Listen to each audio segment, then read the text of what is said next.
I'm going to change the rear wheel bearings on my E36 and I'm going to share the experience with you. An experience that's never fun. And before we even get started, I'm going to give you a word of warning.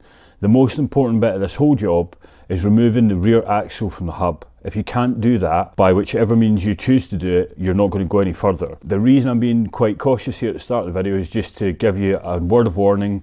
What you're going to see here on the side that I'm working on, I'm only going to do one side, is a new axle. And the reason for that, and the new hub that I've got, not the new hub, sorry, new arm, is because I could not get the CV joint out of the old arm. Right, and I'm not joking, man. 10 ton of force in a press, a lot of swearing, a lot of heat, nothing would move it. So if you can't get that out, you're going to be stuck and you're going to have to get new parts before you can even do this job. I'm going to remove the whole arm from the car, which sounds dramatic and it sounds a bit scary and it's a big job. It's actually the easiest way to do this job. Get the arm off, get it on the bench and work on it on the bench or outside in the garage, whatever you're going to do. So I'm going to go through the whole process of taking the arm off the car, and then we're going to get to the point of taking the old bearing out with a press. I'm not going to be using this special tool where you put the thread and bar through in the cups and all that stuff. If you want to do it that way, that's your choice.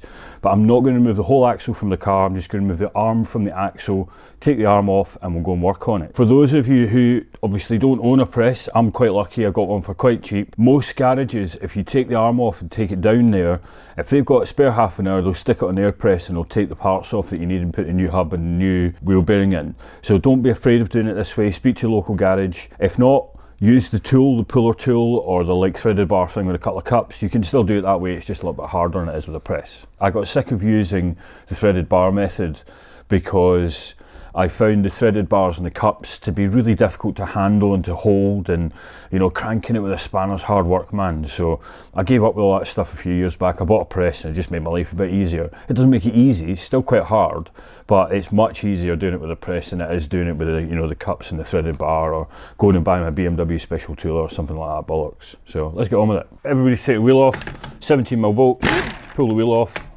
I'm cheating again, air compressor. You can tell I'm old and I'm getting a bit lazy these days. So to remove the whole trailing arm on an E36, basically what you got to undo is the caliper, all the caliper, the bolts that hold the brake pipes on back of the arm, the lower control arm, the shock absorber, the upper control arm, and the handbrake. The handbrake's going to cause you trouble if you've never had it off before. Again, I've just put new handbrake cables on this car, so they're really not too bad. If you can't get it out the back of the hub like I'm about to show you, then take it off from the handbrake and just pull the whole cable out of the car with, you know, with the hub and the trailing arm itself. So first port of call, before I go any further, I want to get this hub nut off because it can be a bit of a beast. So I'm just going to go and grab the right size socket for it. So on my particular car, mine are 30mm 12-point nuts. I do believe they vary quite a lot, so you might have a 32, 34. Best advice I can give you of that is check it before you start. You need to unpin the little parts that nip it into the hub. And then I'm going to get in here, I'm just going to buzz this off with a gun. A couple of top tips here: if you can't get this off easily with a, you know, like a gun or something like that, lock off the disc with a screwdriver, stick your gun in and give it a spin. Now, mine has just been done up not long ago, so that's come off fairly easily. Get a big breaker bar, get a big scaffold pole, do whatever you need to do. You can get pretty brutal with these things. You're not going to do any harm pulling it off. And make sure that at this point you can tap your axle back. You see how that's moving straight away. Now, as I said, I've just changed this axle, so it's all freshly greased, as you can see in there. No problem whatsoever. I now know I can continue on with the job. So in other words, get to this point, guys, and make a call. Can I actually go any further? To give you an idea, I've actually cheated a bit here, and I've started on the other side today, so I knew I could get that one off.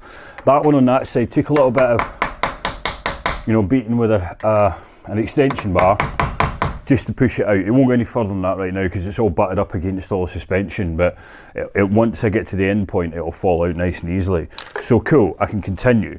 Next thing I want to do, also with the brake disc locked, is I want to undo this little Allen key here, which holds the brake disc on. I normally have a set of Allen key tools. I don't have them at home with me right now, so I've got an old-fashioned Allen key, which is 6mm. Bang straight in there, give it a good old wrench, and it should come off without too much fuss, he says.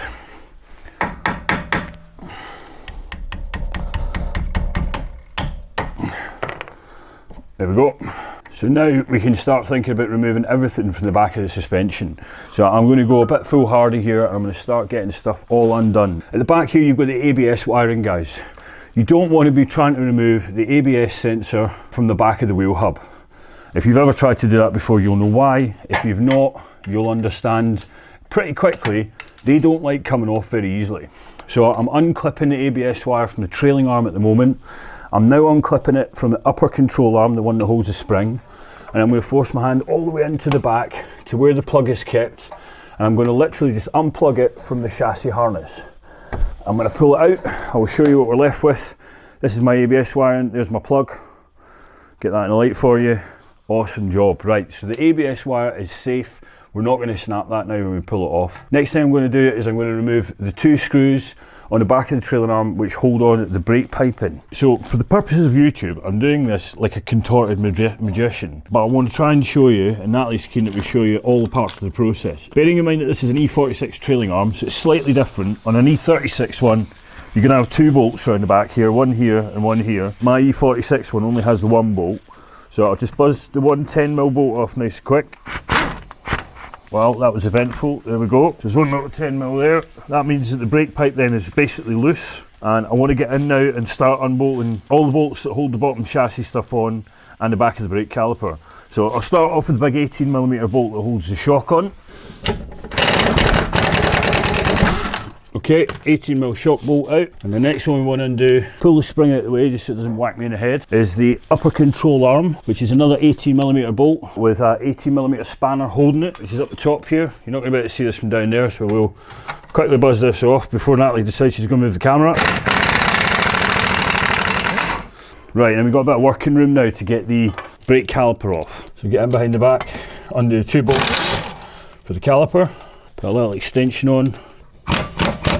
We've got the caliper loose. I'll just pull it off the brake disc, and then what I'm going to do is I'm going to drop the caliper down, but I'm going to skip him out the way of this big bolt in a couple of seconds. So let's get that one off next. So this is the lower control arm bolt. Now this one is, if you've never removed it before, is known for being a bit of a pain in the tits. What you want to do is come around the front side where the nut is, not where the bolt head is, and undo the nut first, not the bolt head. The bolt is keyed into a washer if you're running standard lower control arm. If you spin the bolt, you're going to ruin the thread in the bolt and you're going to cause it some damage, so you might need a new one. For me, I just have a standard washer. I'm still going to follow the old protocol. Right, hold the bolt, undo the nut, and then just pull the bolt out. You'll see there on camera, if I can just show you, the keyway on the bolt and the keyway on the washer. They fit together like so. Alright, obviously the bolt doesn't want to turn that washer. That's what creates your camber essentially, because you've got eccentric washers on that bolt head. So that's out the way. Now we can just pry the arm down, and we'll pull the brake caliper assembly out the way, and we'll just rest it on the ground so it's not under any tension. And then we're going to come round the front and we're going to start removing the brake disc and the shoes. You may or may not need to remove the tension on your shoes to be able to get the shoes to release enough to pull the disc away.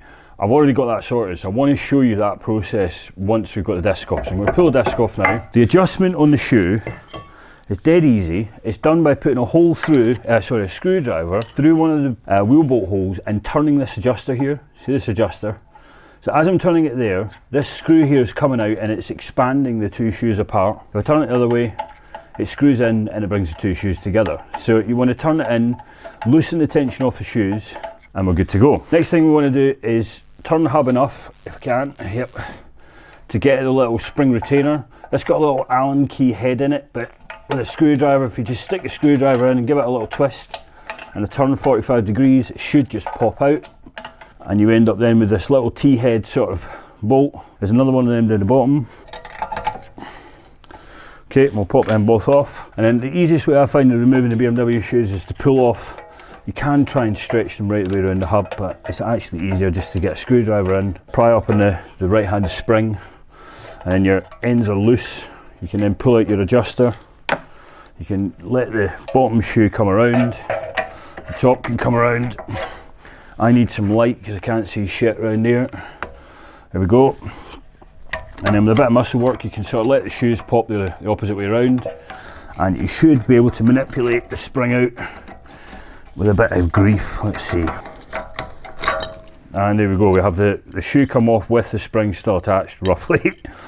Okay, so something like that. So we now have the handbrake adjustment mechanism now, so the handbrake mechanism itself.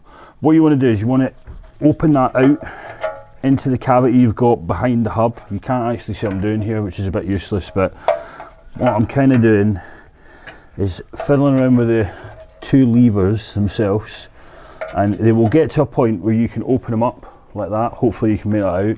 And there's a little pin that holds a handbrake cable onto that. Now there's nothing holding the pin in. I'm going to show you that in just a little second. It's not keyed, it's just one straight rod. I'll shove the pin out and I want to not lose it. So hopefully you'll be able to see that little pin. Okay, it's just like a tiny little dowel. Once you got that off, the whole adjustment mechanism will come off. This pin sits in this little hole here and it holds a handbrake cable in there. This is then all folded up. That pin's kept secure by being sort of wedged in between the two sides of the arm there. There's a handbrake off, everything else is off the front of the hub. The only thing we've still got connected is the drive shaft, which is still poking its nose through there. We're going to just get him a little bit further back. Right, so I'm now at the point where the axle is now loose and he's out the back of the arm. I still have the handbrake cable in the back there. Let's pull that out. The other thing I'm going to recommend that you do is change the brake dust shield whilst you do this job. Okay, buy yourself a pair of them. Don't mess around with them. As you can see, mine are pretty rotten. They're all a bit chewed up. And I'm going to be basically destroying this thing when I come to remove the actual hub from the trailing arm itself. So buy yourself a new pair of them and change them when you do this job. Last part of the job is the bit that scares everyone, and it's removing the trailing arm from the actual body by undoing the 3 bolts that hold the trailing arm up underneath the car in the trailing arm pocket. What I'm going to do first and foremost, I want to try and keep the tracking on the car the same. I'm going to get under there with my little scribing tool and I'm going to scribe a circle around each one of the bolts. Okay, so we've got them marked up. I can now undo them. The 18mm bolts, they're going to be tight. You might need a big extension bar to be able to get in there and remove them. A lot of muscle force. It's probably a good time if you've got a vice to go and have a bit of that vice, whether that be a cup of coffee or a beer or whatever you fancy having. Get in there and get these 3 bolts off. Last one. And by all accounts now, we should have an E36 trailing arm off the car. So now what we need to do is we need to get the hub itself off the bearing, which is all inside the trailing arm. And I'm going to do that in my press. So we're going to go outside now. I'm going to start using the press and lots of swearing. Okay cats, right, so this is the fun bit. This is where things start to get a bit serious here with this game. The general idea is to press out the hub, which is the bit in the back of the arm here. You can see that's got the green ring on it. Right, the bearing is the outer part. So I want to get something that's going to sit on that green ring and shove that whole hub out and down. Now the problem you've got with doing this anyway is you have to somehow have something that's going to clear this hub here, okay? And that's not easy. So one of the reasons I've said don't worry about the brake dust covers, I'm going to do it in the press, and I will admit this is slightly sketchy because what I've got to do to clear the hub is get my plates sort of sitting vertically like so, and I'm going to pop the arm in, support one end of it with my arms, and I want to try and press against the 2 thickest parts of the back of the arm here. I'm resting it on the plates. I'm going to press down in the centre section. Now the best thing I've found that I can press it out with is this socket that, if I'm perfectly honest, is a little bit too small, but it's all I've really got to play with here. The socket is going to get a little bit stuck in the hub end, but it's not too small. It's going to interfere with the splines. I'm going to go with it. In an ideal situation, guys, you would go with something that's slightly bigger than that.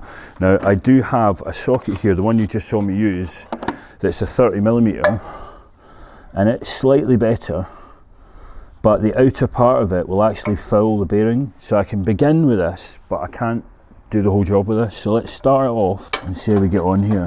When we get the hub out, I'll show you what we're actually playing with, and it will kind of make a little bit more sense. And to begin with, it's just going to compress the brake plate down, which is what you're seeing happen now. Right, and now we get to the point where there's a bit of force on it. We should now start moving that centre hub section.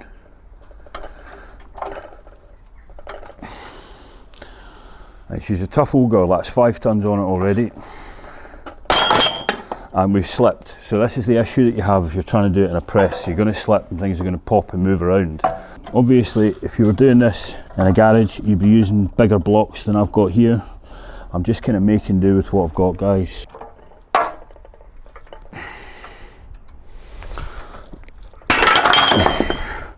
And out comes your centre hub. Alright, so now we're left with the inner races, and this is actually, believe it or not, the easy bit. So now we have the hub out the way. Now this is the inner race that's left on here. What I'm going to be doing with this is taking a Dremel. I'm going to cut a line through this, almost all the way through but not quite, and I'm going to hit it with a cold chisel and it will split this ring because it's hardened steel. You can use a puller if you want to pull it off, but I find it much easier. Just cut through them, give it a whack with a hammer, and it will quite easily come away. The next part of the process is getting the remainder of the bearing out of the arm itself, which is actually easier now because I've got space to work with essentially. So I can get rid of this supremely sketchy setup, put the arm back in, and I can push it out. But before we do that, we've got a mighty big snap ring in there that needs to come off. So we're going to pull the snap ring out first and foremost, and then we'll push the bearing out to the front of the whole assembly. Whilst I do that, I'm going to remove this backing plate. We're going to run back in the garage to do that though, guys. Okay, so brake dust cover. As you can see, because we've just been pressing on it, she's seen better days. But she will have seen better days if she's never been changed before. All I'm doing here is I've got a couple of 6-pointed sockets. I'm just making sure I can get them on these really tired looking bolts. There's two 10mm ones and there's two 15s. And then we'll go for the 15s. Now these rot really badly and they're really shallow, so I would suggest nothing other than a 6-pointed socket. Make sure you're definitely on it. And pull them off, they look like that. That one came off nice and easy. And then your shield, with a bit of persuasion, will come off. What I'm doing here is a lip that I'm just bending up the whole way around.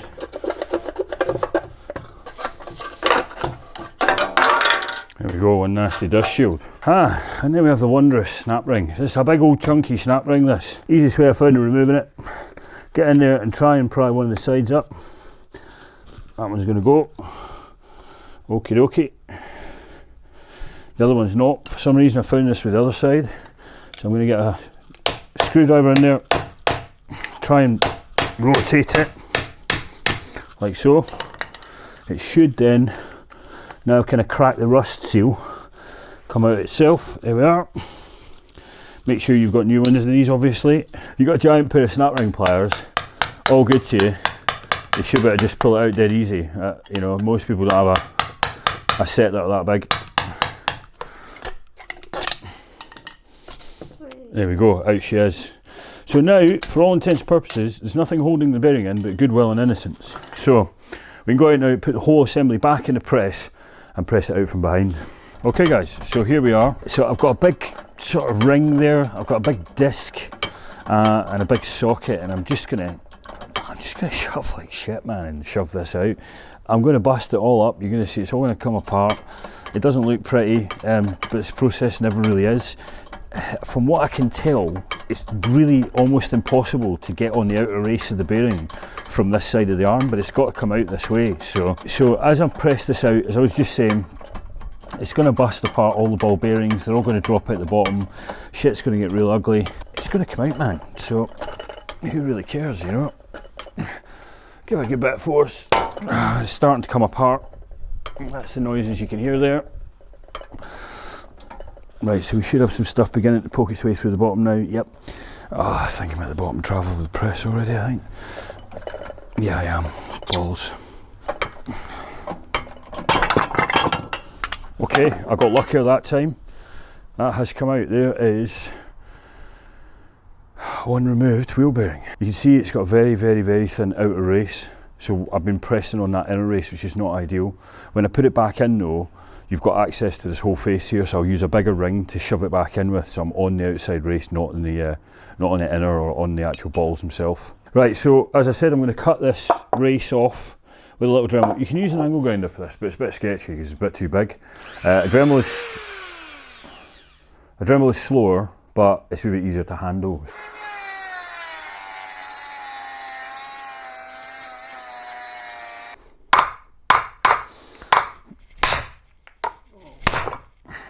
Right, so as soon as you crack it, you can move it surprisingly easily. So now I'm just going to get in behind it if I can. There she goes.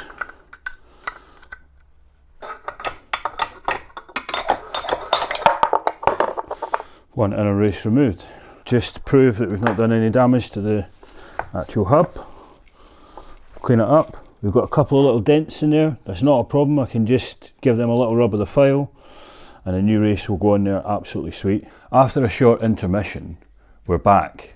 We're a day later because I bought the wrong bloody bearings, man. In my defence, I bought a Quinton Hazel bearing. I bought it from eBay, I bought a mid-range bearing, and I bought it off the back of the listing that showed that bearing to fit all E36s, which is not the case. The E36 318 and 316 have a smaller bearing. I think they're 70mm in diameter. These bad boys are 75. So I think they're 75 wide, but if you get the outside diameter right, you'll be on the right track. The one I've now got is a Febby Bilstein. I had to get them overnighted by Amazon. The code there, if you can't read that, is 21996. 75mm Febby Bilstein bearing. So this is what's going to go in. Finally, we're back. It has given me a chance to clean up the arms a little bit. Before we start, I just wanted to show you the second inner race that I cut off and hit with the cold chisel. I got a beautiful job on it, so it can be done. You can get it really cleanly, not even see the break until I start to spread the bearing. And you can see it's just snapped through perfectly well. I've not cut all the way through it. Excellent stuff. Right, so we're going to go ahead now and we're going to press the new bearing in. So we have the new arm. If Natalie pans down now, we're going to get the arm into the press. The hardest bit of this is manhandling everything, believe it or not. Because the arm has got to sit inside the press square and straight, or as straight as we can make it, so that the bearing wants to go in straight. Now obviously that's not going to work.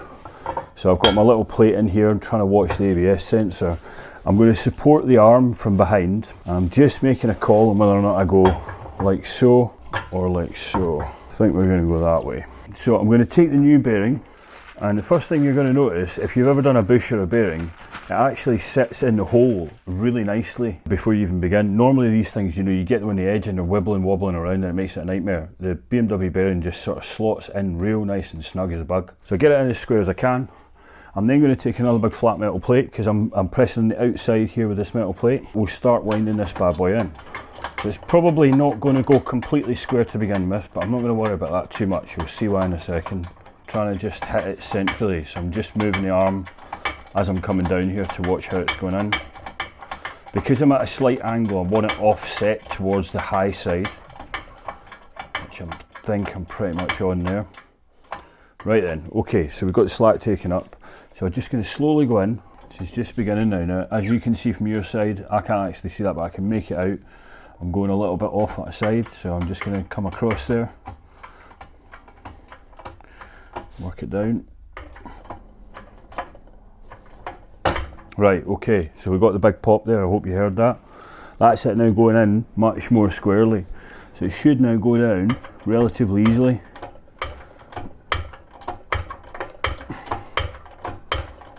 Brilliant. Right, okay, so we're pretty much at the limit of what we can do there. I think we'd like to take this corner in a little bit.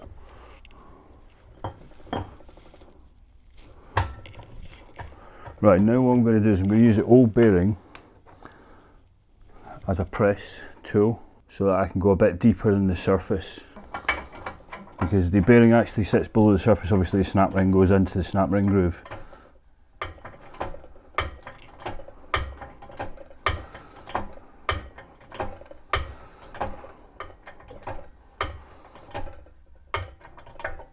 Okay, that's it the whole way in. And now we have one bearing fitted. That's the easy bit. The next bit is getting a snap ring in the snap ring groove, which is not easy, and I could do really with having a proper pair of snap ring pliers for this. So all I can do basically is muscle this in. So I want to get one corner in, and then I want to work it round. Now I've got my little pick tool. I've got to try and keep that one side down, keep it in the groove and stop it from moving whilst I pull the other side around and force it down.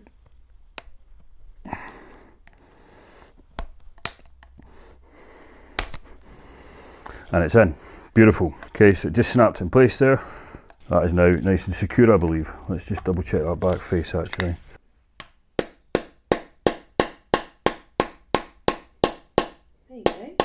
Okay, so next protocol, really important, don't forget to put your brake dust shield on and tighten it up, because once it's on there, and once your hub is on there, you ain't getting that on, mate. So we'll put in first two 10mm. So the two little shallow ones. I can't stand these bolts, they're horrible, man. Basically no head on them, you know. Guys, just so you know, I didn't have any paint to paint these with. I gave them just a bit of top coat, and that shows the importance of primer, that does.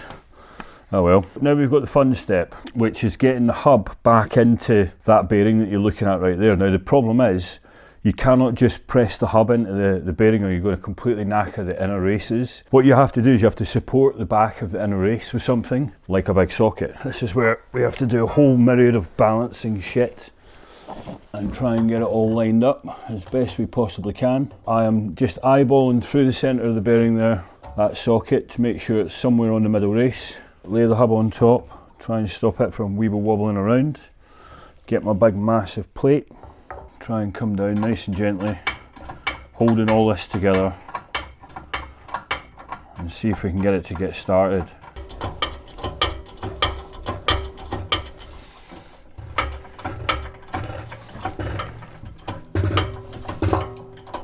I think we might be there. That might have gone in smooth. Let's have a little look. There we go. Have a little look around the back. We're where we need to be. Beautiful. There you go then, guys. So that is the bearings in the hub and all the dust cover back and assembled. I could have put the handbrake stuff back on before I put the hub in. That would have been a nice easy way to put the handbrake together, but as you can see, I'm trying to hold a load of stuff and balance it all in my hands, and I know I can get the handbrake stuff on afterwards, so I'm just going to go with it and go like this way. All that's really left to do at this point is reassemble everything, put it all back in the car, tighten everything up, put your axles back in, and you've got your wheel bearings done, guys. Nice new bearing in, doesn't feel overly loose, certainly doesn't want to spin on its own, no play in it, nice and rock solid in there, should last. Pamo curse strikes again. If you haven't noticed the mistake, I don't blame you, because I didn't notice the mistake until I went to put the brake caliper back on. I've done one side, this is the other side. So see the mistake? Yes, the brake dust shields are sided. I put the wrong side on the wrong side, and I'm not taking the fucking hub back off again to swap them back over.